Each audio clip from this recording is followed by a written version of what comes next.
بسم اللہ الرحمن الرحیم۔ آج کی اچھی بات، بچے کو بار بار ڈانٹ کر یا اونچی آواز میں چیخ کر کام کروانے کے کچھ نقصانات ہیں۔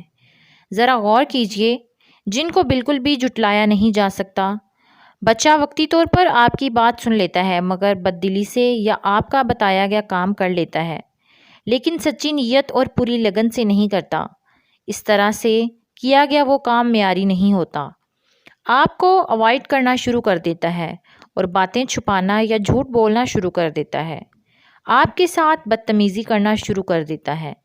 بچہ آپ کے اس رویے کو نارمل سمجھنا شروع کر دیتا ہے اور پھر اپنے چھوٹے بہن بھائیوں کے ساتھ یہی رویہ جاری رکھتا ہے۔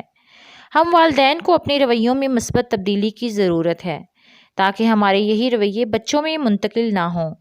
اپنے بچوں کے ساتھ اپنا تعلق مضبوط بنانے کی ضرورت ہے، جو اسی صورت میں ممکن ہے جب ہم چہرے پر مسکراہٹ لیے توجہ کے ساتھ بچوں کی باتوں کو سنیں گے اور اس سننے کے عمل کو جاری رکھیں گے۔ یاد رکھیں، کسی بھی انسان کو توجہ کے ساتھ سننا اور اس کے ساتھ تعلقات مضبوط بنا دیتا ہے۔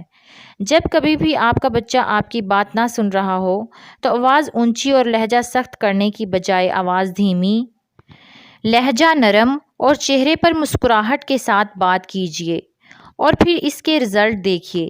یقین مانیے آپ کو مثبت نتائج ملیں گے، اور اگر یہی فارمولا آپ ہمیشہ استعمال کرنے کی عادت بنا لیں تو آپ کو کبھی بھی کام لینے کے لیے اپنی آواز اونچی کرنے کی ضرورت محسوس نہیں ہوگی۔